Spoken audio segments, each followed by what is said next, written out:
Hi, Jamelia. Hey, Chloe, how are you? Yeah, I'm good, thanks. How are you? Doing well, thank you. Feeling much better this week than I did last, which is always good. Good. Yeah, you were ill last week. Yes, Um, sadly, but yeah, I think I just needed to rest, so I've definitely done that this weekend, which was good.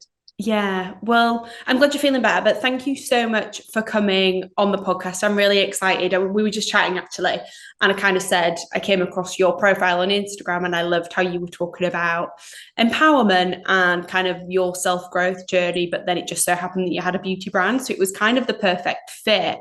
Um, But let's kind of, for people who might not know who you are, or for people who might not have heard of Treasure Tress, what Yeah, kind of give people a bit of an intro into who you are? sure. So my name's Jamelia Donaldson. I'm essentially a beauty founder, beauty entrepreneur. I launched Treasure Tress, which is Europe's largest subscription service for women with naturally kinky curly hair. To be honest, anyone with naturally kinky curly hair. Primarily because I was really frustrated about the lack of access to quality products in the UK market. So I spent a lot of time abroad, primarily in the US, and I was always blown away by how many options they had. Even down to like SBS, they have so many in the market versus the UK. There's just such a huge difference when it comes to beauty. And I Yeah. was really frustrated that they had so many options for textured hair, whereas the UK didn't have many, if any. And so I was really keen to just bridge that gap whereby consumers like me could access new and exciting products, but equally have a really positive beauty experience.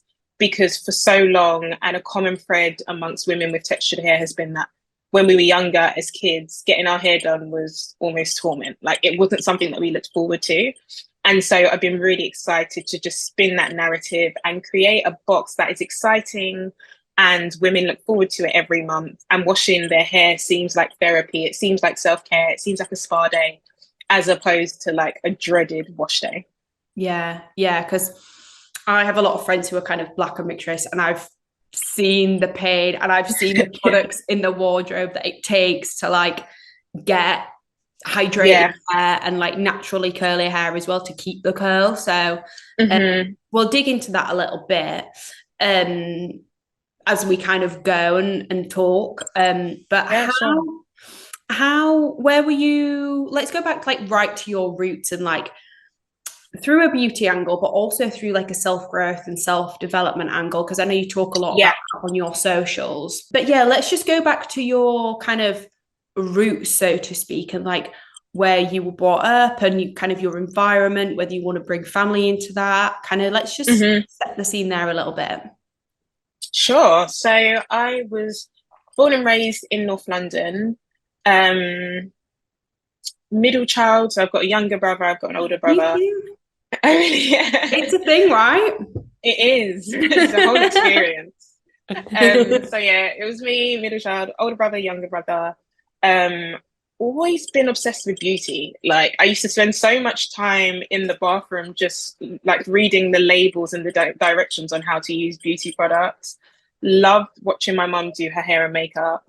Always used to get in trouble in school for not paying attention and playing with someone's hair.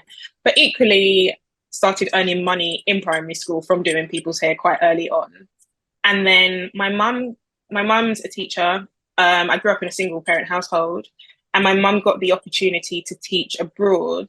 And so we moved to Atlanta when I was about 10 years old, and we lived there for a year. And that was like my first experience of seeing like an upper and middle class, a thriving upper and middle class Black community. Like I had never seen so many well off Black professionals anywhere, especially not concentrated in one city. So for me, Atlanta was like a really big turning point in Yeah. my upbringing. So what was the difference between your kind of situation in the UK in terms of surroundings and stuff versus that in Atlanta? Yeah, I would say I think it was like the concentration of diversity in Atlanta versus London. Like obviously London is a very diverse city, but the UK, the Black population accounts for like 4%. Yeah. And so as much as you will see Black people, mixed race people in and around the UK, your doctor being Black, your family solicitor being Black, Yeah. your teachers, like that just doesn't exist. That just doesn't happen here very frequently. Yeah. Whereas in Atlanta, it seemed like every like rank of society was occupied by a well-to-do Black person. And that for me really shifted my perspective as far as seeing myself in so many different professions, in so many different spaces. And it was really, really inspiring. Yeah. So that for me was like one of the standout moments in my childhood that definitely helped me shift gears and think, oh wow, one, I can live anywhere in the world that I feel like. Two, there's so much more to life outside of the UK, because obviously ahead of then I'd only experienced the UK and the US while on holiday. Made some really good friends, some I'm still friends with to this day, but it genuinely just like shifted my perspective. Came back to the UK, jumped straight back into the same primary school, so like with my same friends, we were reunited, which was cute. And then I went to an all-girls secondary school, and that's where like my love for beauty just continued to grow because everyone wanted their hair braided. Hair and makeup was like the topic of every conversation.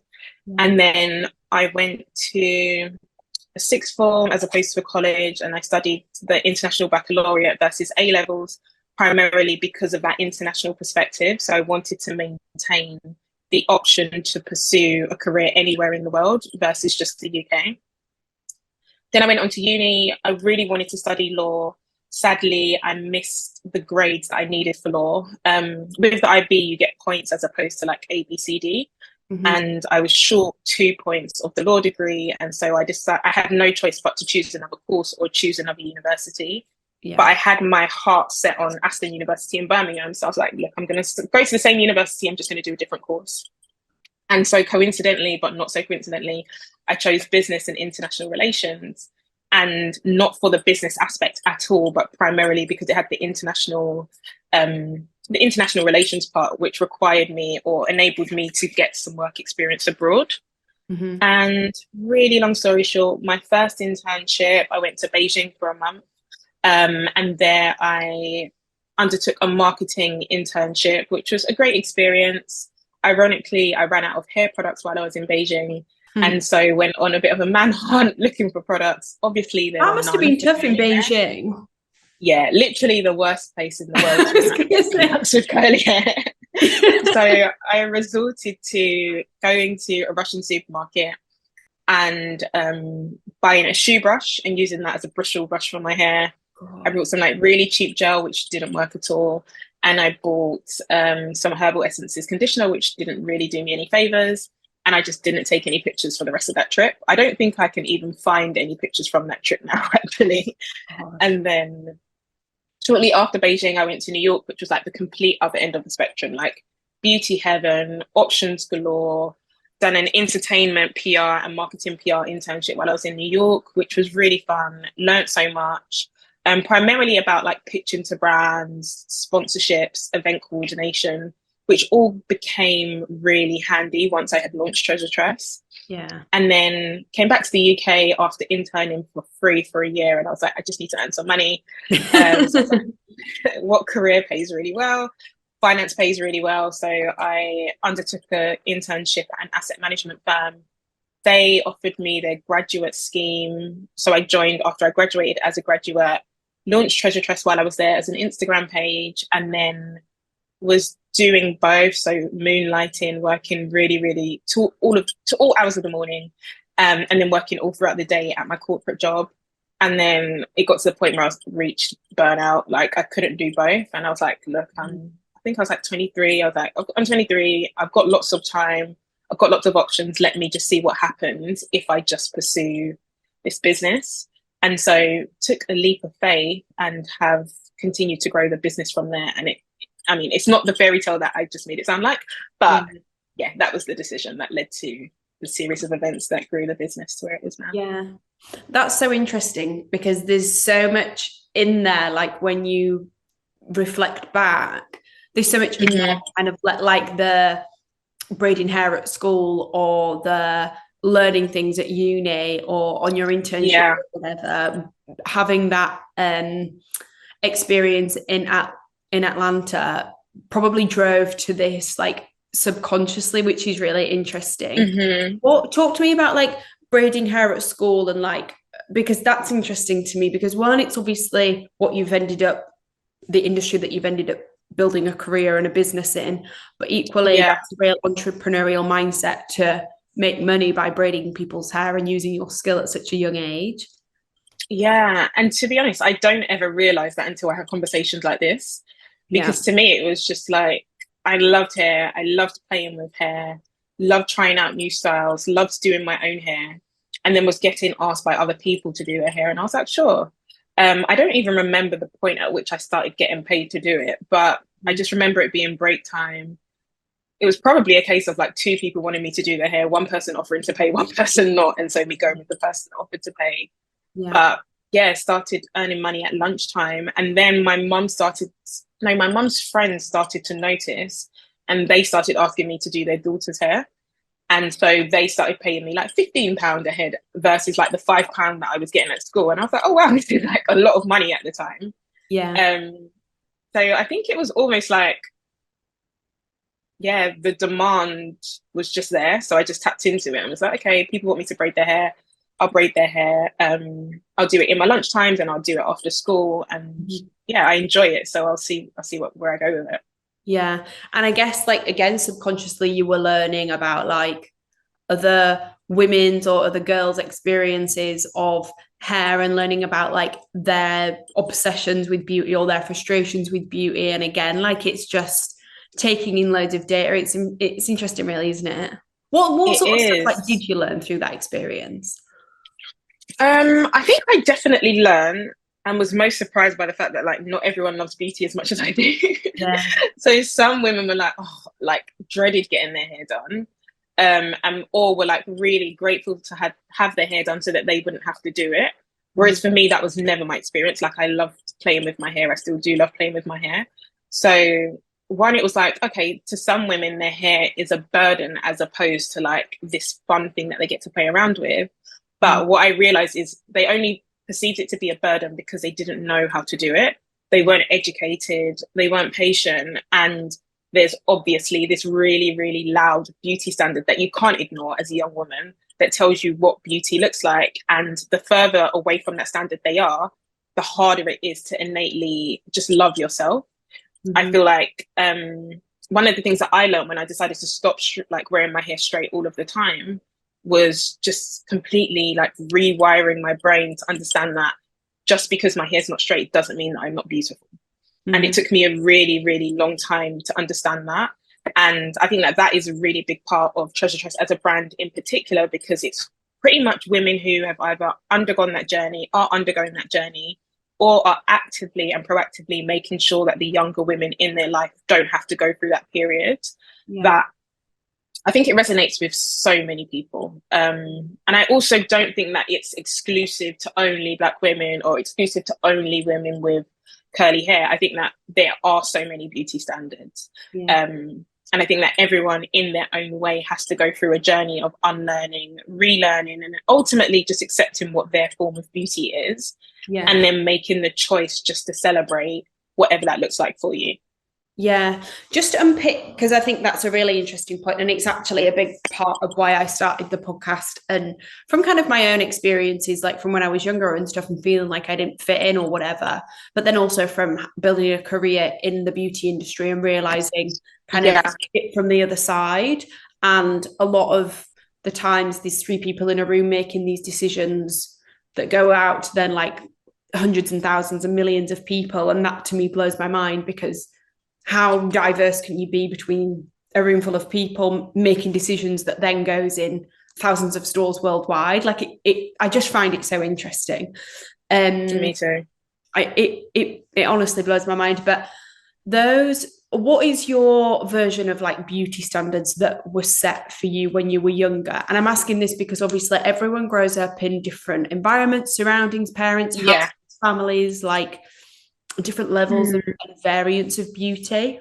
I would say my standard of beauty, I think, well, social media definitely wasn't around, right? So the only media that I was consuming was the TV. And in all of the beauty ads, I just remember it being white women with straight hair, white women with long straight hair.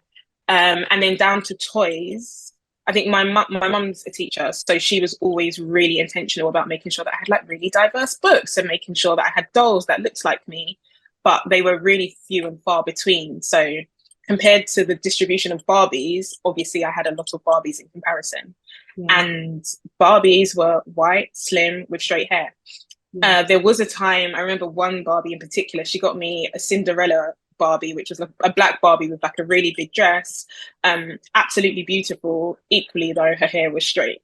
So it's like, it almost looks like me, but not really, because at that age, I didn't know how to straighten my hair. I didn't know how to blow dry my hair, so I couldn't manipulate my hair in any way. Yeah. And so to me, it just looked like, okay, this is a Barbie, this is what beautiful looks like, but I don't look like that. And so yeah, then that means that I'm not beautiful because I don't look how these props in society look. Yeah. So yeah, if I had to define beauty at that point, I'd pretty much define it by like the Barbie brand at the time, which was white, slim, with straight hair. It's interesting, isn't it? You don't even realize it. Like, I don't even think I realized it until No. I moved to London when I was about 26, 25, 26. And then I started realizing like what had happened, like why I was feeling so insecure about myself. And then you look back and you're like, actually, all I've seen is white women who are slim with long blonde hair. And it's a precedent for everyone. Like it's crazy, isn't it?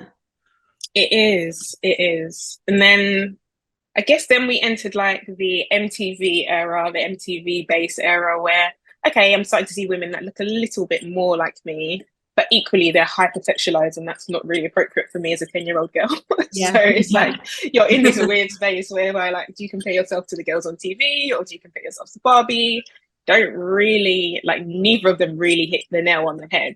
Yeah. So it kind of just leaves you in a space of, okay, cool, I guess I just don't fit that definition. Yeah.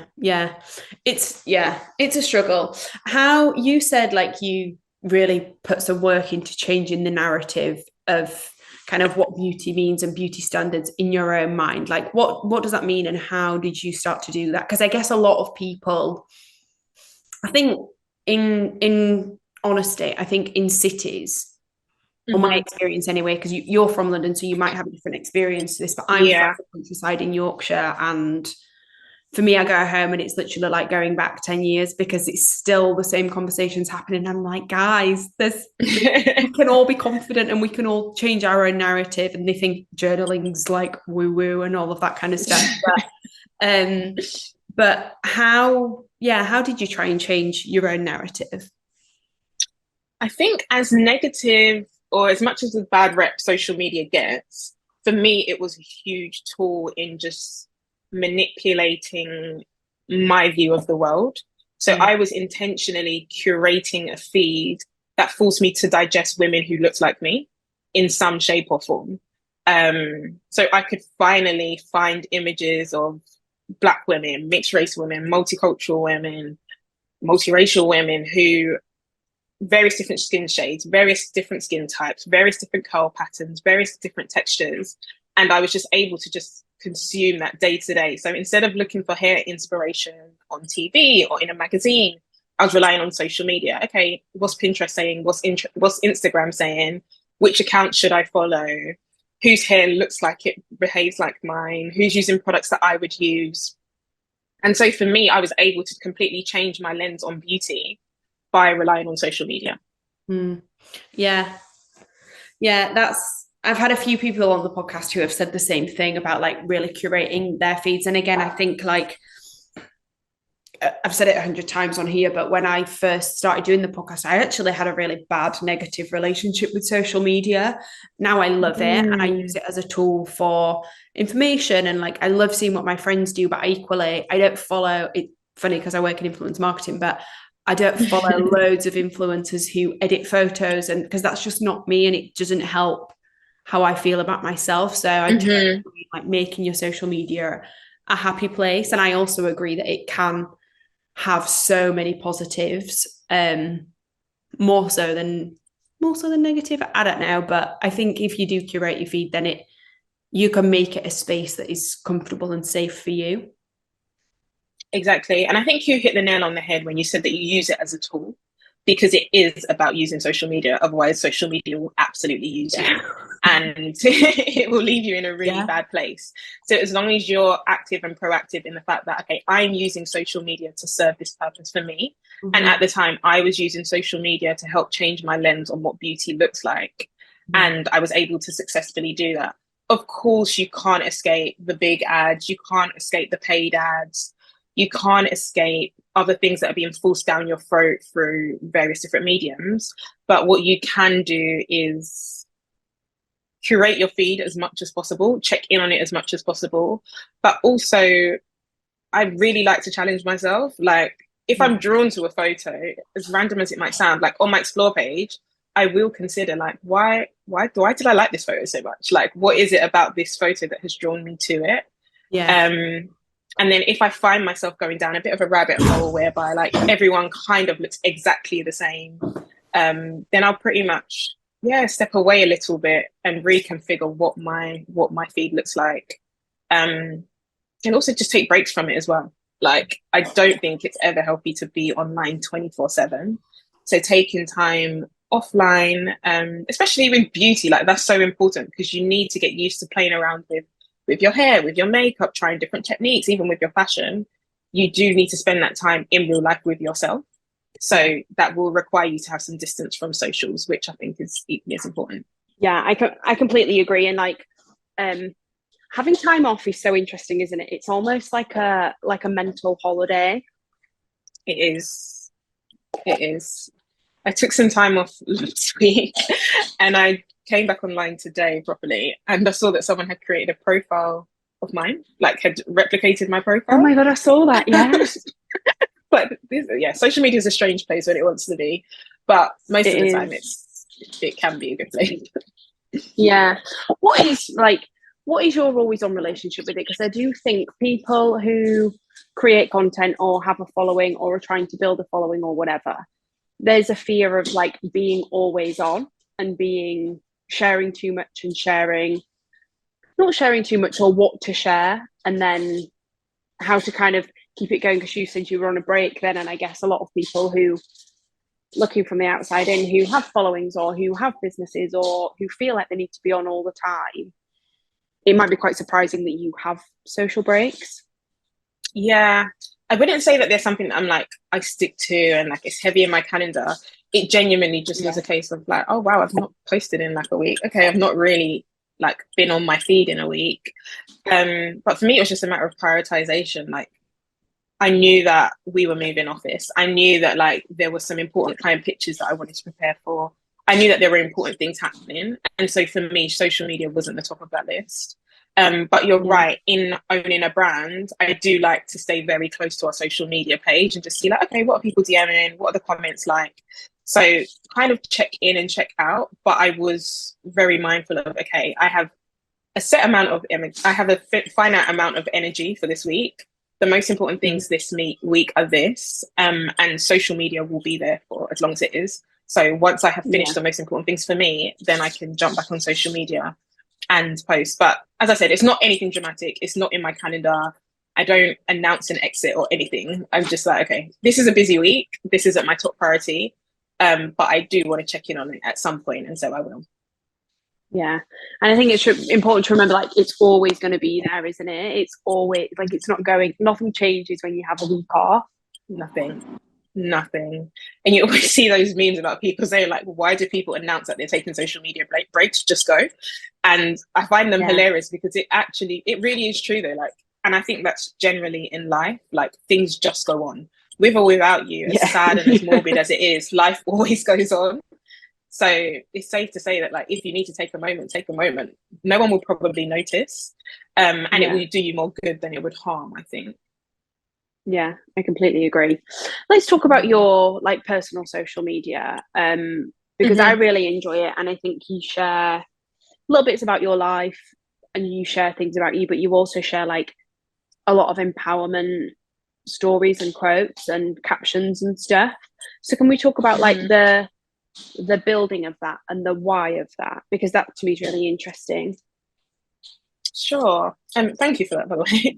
I can't say that there's like much of a strategy to it, or much. Yeah, there's not much of a strategy to it, or much. There's not too much thought that goes into it, even though I do like write really long captions.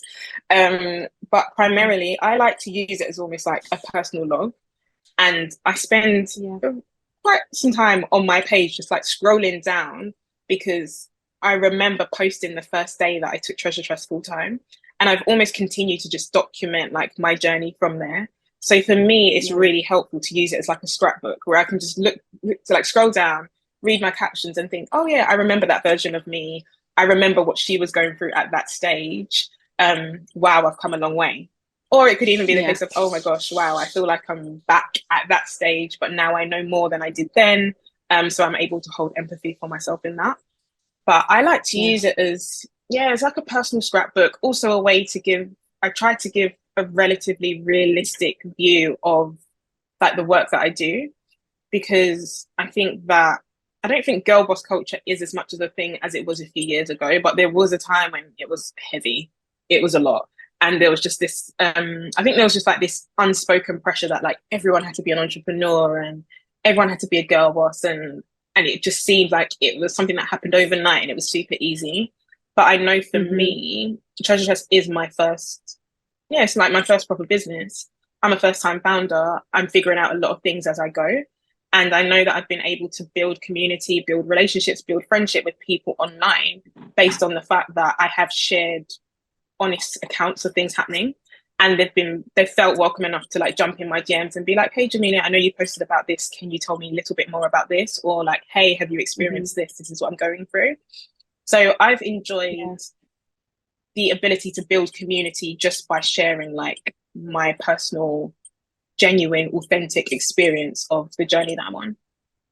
Yeah, I love that. I've never heard anyone talk about their social media as like a scrapbook. I really like that. I think it's interesting, and I think what you've created is community, but I also think it's like quite a happy place. Like I don't know, you just go onto your feed and I take so much inspiration from it, and just the little quotes and stuff, and I read the captions as well, and I find them empowering, and I find them really interesting. I think it's a really good way to use social media. I hope people like take that away, because I've never heard it before, and I think it's a good way to look at it.